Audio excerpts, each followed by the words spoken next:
Bonsoir. Alors ce soir, nous allons faire le thème sur le salut dans le christianisme surtout, et pourquoi est-ce qu'il est important? Pourquoi est-ce qu'il est vraiment important? Parce qu'effectivement, aujourd'hui, on voit beaucoup de croyants, qu'ils soient chrétiens ou non, se glorifier de leur salut, et même parfois croire même qu'ils sont plus que d'autres personnes, bien qu'ils valent plus que d'autres. Je vais montrer dans la vidéo que le fait d'avoir reçu le salut n'est pas une raison. Et pour les chrétiens, le fait d'avoir reçu Jésus n'est pas une raison non plus. C'est vrai que chez les musulmans, pour avoir le salut, il faut que les bonnes œuvres dépassent tes mauvaises œuvres. C'est-à-dire que lors du jugement, tu vas passer sur une balance et il faut que tes bonnes œuvres dépassent tes mauvaises œuvres. Donc on trouve cela dans la sourate 21 au verset 47 et dans la sourate 101 au verset 6 à 11. Le problème, en fait, avec cela, c'est que on n'est jamais sûr de son salut, parce que pour ça, il faudrait déjà pouvoir avoir un critère pour comptabiliser ses bonnes œuvres et ses mauvaises œuvres. Et cela, on l'a pas. Et c'est vrai que le Coran ne donne pas trop d'affirmations claires, bien ne garantit pas le salut à 100%. Dans le judaïsme, pour être sauvé, c'est selon la loi de Moïse, et ça repose sur le fait que on doit obéir parfaitement à toute la loi.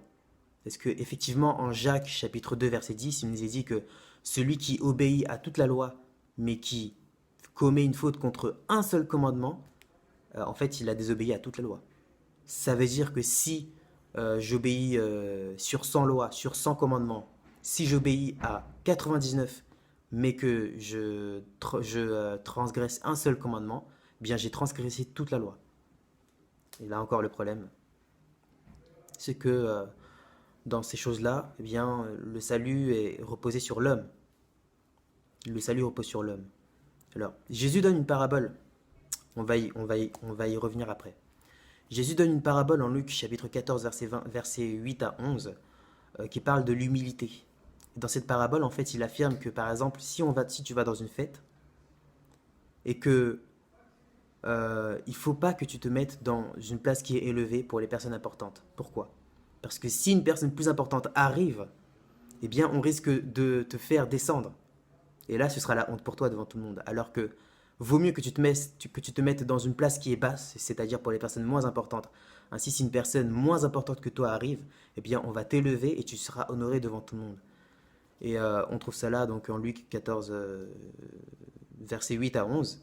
Et d'où l'affirmation, quiconque s'élèvera sera abaissé, et quiconque s'abaisse sera élevé. Et c'est une image de la manière dont Dieu agit envers les hommes, en fait. En effet, la Bible affirme que Dieu résiste aux orgueilleux, mais il fait grâce aux humbles.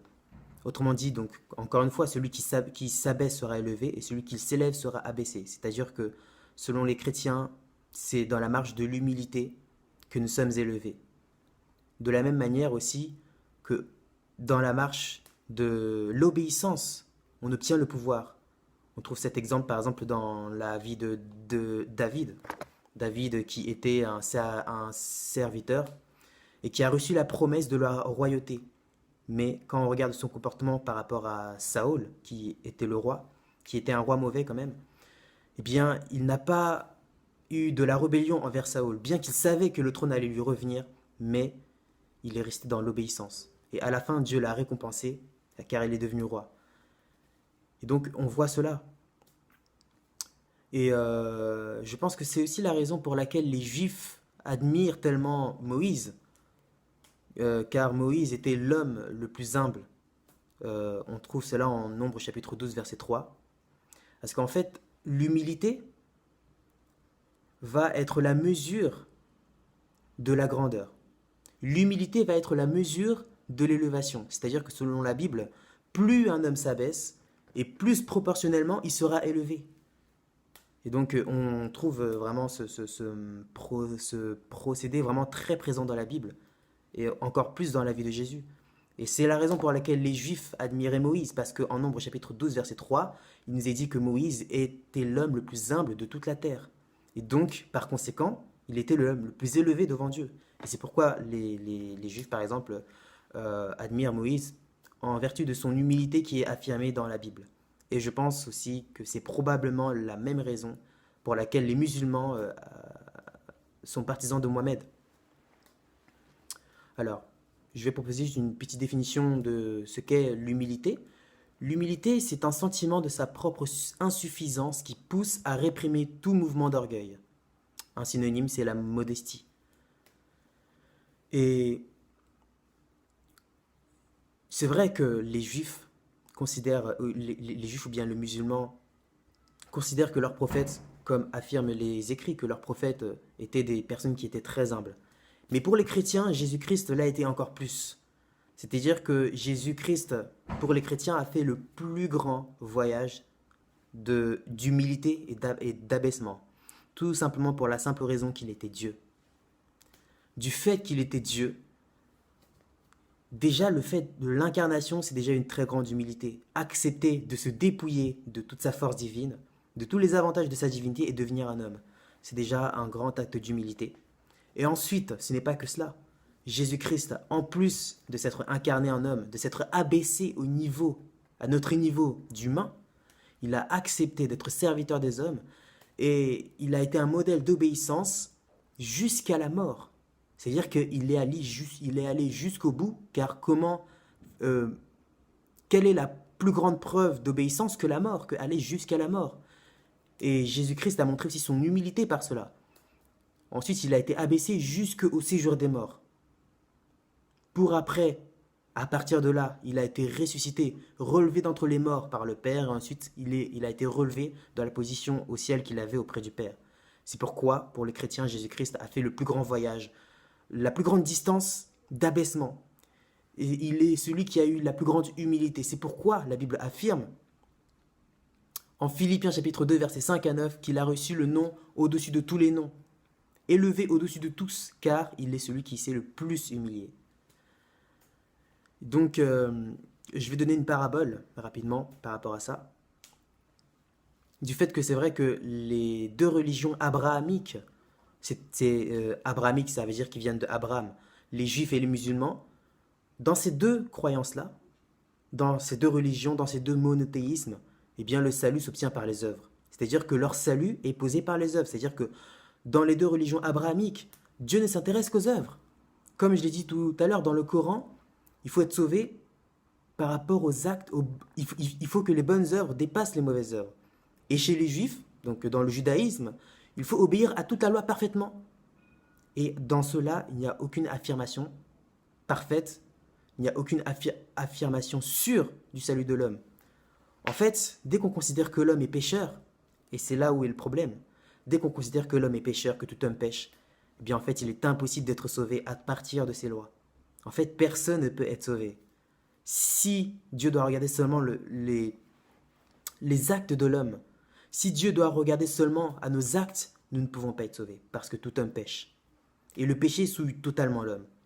Donc, ni selon le Coran et ni selon le judaïsme, selon la loi, personne ne peut être sauvé. Et je vais donner un exemple. On va interroger les trois religions. On va interroger les juifs. On va commencer par les juifs. Monsieur juif, si tu meurs maintenant, est-ce que tu vas aller au ciel? Oui, je vais aller au ciel. Pourquoi? Parce que je connais la Torah, j'obéis aux commandements, je médite sur la parole de Dieu, donc Dieu me doit bien ça. D'accord, je comprends. Musulman, si tu meurs maintenant, est-ce que tu vas aller au ciel? Oui, je vais aller au ciel. Pourquoi? Parce que je pratique les piliers de l'islam, je connais le Coran, qui est la parole divine. Je fais mes prières, je fais mes aumônes, Dieu me doit bien ça. On comprend, d'accord. Monsieur chrétien, si maintenant tu meurs, est-ce que tu vas aller au ciel? Oui, je vais aller au ciel. Pourquoi? Depuis ma naissance, je suis né dans le péché. J'ai brisé toutes les lois, tous les commandements que Dieu m'a donnés. Et je mérite des jugements les plus sévères. Je ne mérite pas d'être sauvé. Et puis là, on l'arrête, on dit, mais attendant, mais monsieur chrétien, on a demandé aux deux autres s'ils allaient être sauvés. Ils ont dit que c'est parce qu'ils le méritaient, parce qu'ils ont fait les bonnes œuvres. Maintenant, toi, quand on te demande si tu vas être sauvé, tu nous sors que tu ne mérites pas d'être sauvé et que tu es pécheur et que tu es mauvais. Et puis là, le chrétien reprend en disant, oui, je suis mauvais. Je suis mauvais. Mais si je suis sauvé, ce n'est pas par mes œuvres, mais c'est par la perfection des actes de mon Seigneur. Et donc du coup, la question que je vous poserai, c'est, des trois, qui a rendu gloire à Dieu et qui a rendu gloire à l'homme? Seul le chrétien a rendu gloire à Dieu, car seul lui a reconnu son état d'indépendance, et c'est cela l'humilité. Et la Bible dit que Dieu résiste aux orgueilleux, mais il fait grâce aux humbles. C'est-à-dire que la grâce divine vient dans l'humilité, comme il est écrit en 1 Pierre chapitre 5, verset 5. C'est pourquoi Jésus-Christ est le Dieu qui ne s'intéresse pas aux œuvres. Qu'est-ce qu'il a dit aux pharisiens? Jésus-Christ traînait avec des meurtriers, des prostituées, et il dit, je ne suis pas venu pour les gens qui sont bien portants, parce que les gens qui sont bien portants n'ont pas besoin de médecins. Je suis venu pour ceux qui sont mourants, pour les gens qui sont malades, qui sont pécheurs, pour les sauver. Donc il faut reconnaître notre état de pécheur pour être sauvé. À très bientôt.